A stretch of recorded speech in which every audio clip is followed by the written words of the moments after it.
Oke, assalamualaikum warahmatullahi wabarakatuh. Kembali lagi di RYD31 Media. Pada video kali ini kita akan bahas hasil kualifikasi kedua kelas Moto2 World Championship di sirkuit Lusail Qatar 2025. Lebih tepatnya di hari Sabtu 12 April 2025.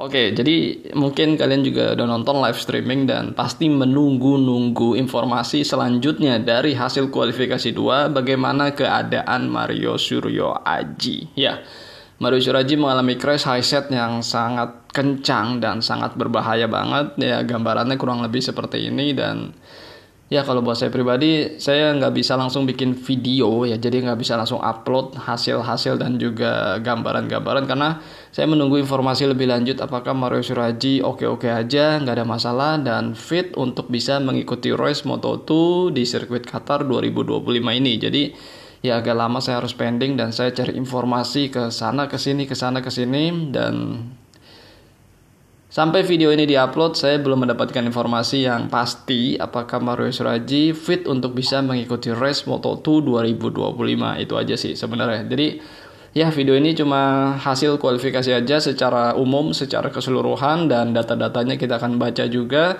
Yang jelas di lap terakhir bagi Mario Suryo Aji ini, yaitu Mario sedang hot lap banget dan bisa dilihat datanya bahwa Mario di data race pace itu benar-benar ya di blok banget kan di sektor 1, sektor 2, sektor 3. Namun di sektor 4-nya ya seperti ini nggak ada datanya karena dia udah high set di tikungan 16 itu. Dan kalau aja ya kita nggak bisa menolak takdir ya. Ini karena udah takdir Mario harus high set crash di kualifikasi 2 Moto2 ini.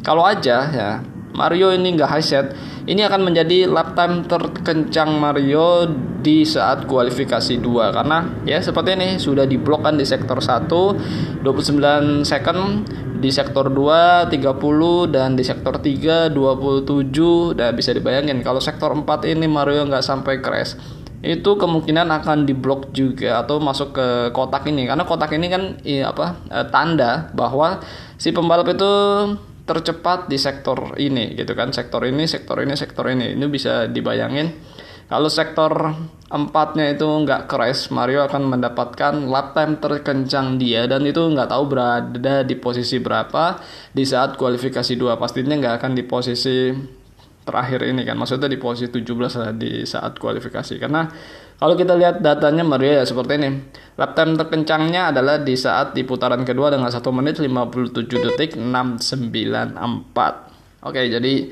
ya ini udah takdirnya dan kita nggak bisa menghindari. Kita cuma bisa berdoa lah kalau buat saya pribadi agar Mario nggak terjadi cedera dan bisa mengikuti race Moto2 di hari ini ya kan, di hari Ahadnya. Mudah-mudahan sih gitu aja.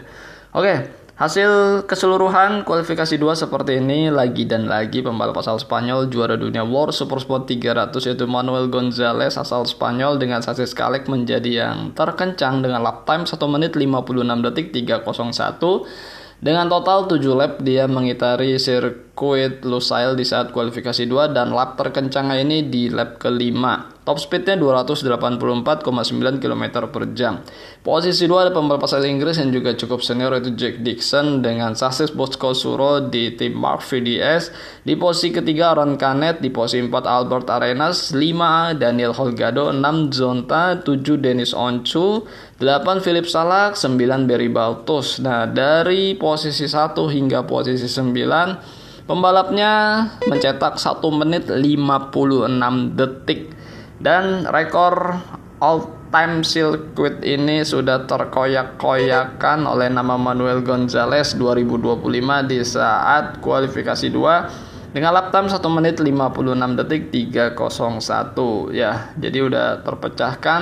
Yang kemarin kita lihat di saat free practice 1 dan juga practice itu tidak terpecahkan, namun di saat kualifikasi 2 terpecahkan all time lap record Moto2 di sirkuit Qatar ya. Jadi benar-benar memang Moto2 2025 jauh lebih kencang daripada Moto2 tahun sebelum-sebelumnya. Terbukti dari round 1, 2, 3, 4 ini all time lap record sirkuitnya terpecahkan oleh Moto2 2025 kan.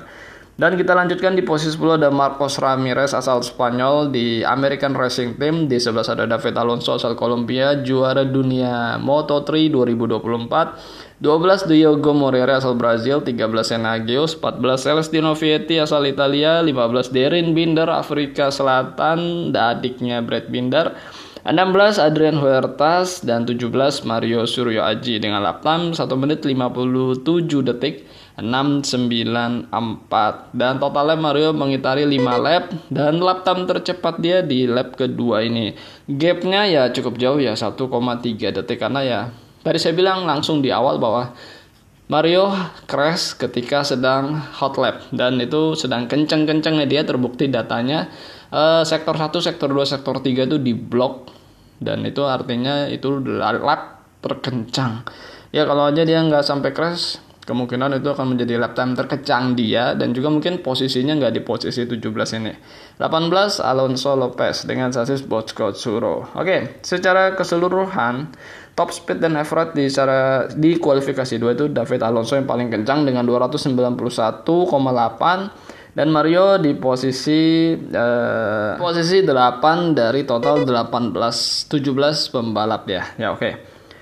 Dan kalau kita lihat data race pace bagi Manuel Gonzalez yang 7 putaran di saat kualifikasi 2, dia tercatat hanya 3 kali kesempatan yang bisa dicatat oleh MotoGP karena di 4 kali putarannya ya ini kebanyakan di cancel ya. Oke, untuk data race pace Mario Suryo Aji tadi udah lihat semua kan bahwa di lap kedua dia mencetak 1 menit 57 detik 694 dan di lap ketiga 1 menit 57 detik 707. Lap 4 dia masuk pit dan di percobaan keduanya di putaran kelima dan selanjutnya itu ya sayangnya harus crash.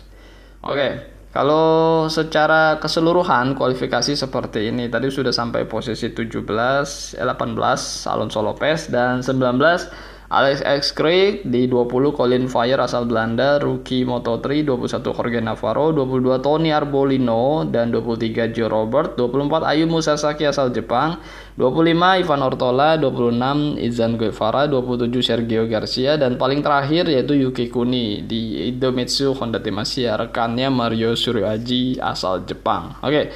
Yuki Kuni mencetak lap time 1 menit 58 detik 821 dan gapnya itu 1,7 detik dengan yang tercepat yaitu Manuel Gonzalez. Ya. Oke, untuk urusan event best maximum speed hingga kualifikasi kedua, yang paling kencang Colin Fire dengan 292,6 km per jam, pembalap asal Belanda di Red Bull KTM Majo.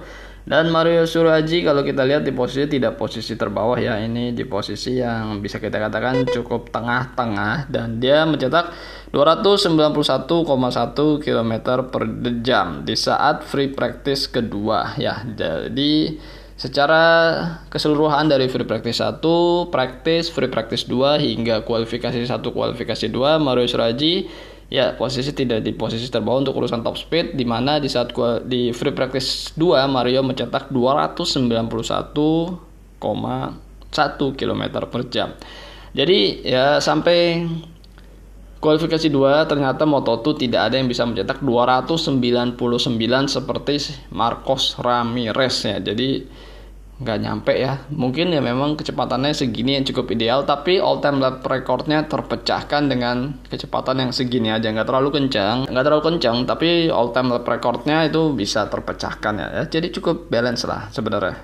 Begini aja mungkin kontennya, nggak usah bertele-tele, nggak usah berlama-lama. Yang jelas informasinya Mario Aji mengalami crash high set dan cukup mengerikan, cukup berbahaya. Mudah-mudahan aja nggak sampai cedera dan bisa mengikuti race Moto2 di sirkuit ini, di sirkuit Qatar, dan bisa mendapatkan hasil optimal ya, paling nggak poin itu aja sih harapan saya ya, gitu aja. Oke, sehat-sehat buat teman-teman semua, juga sehat-sehat buat Mario Suryo Aji.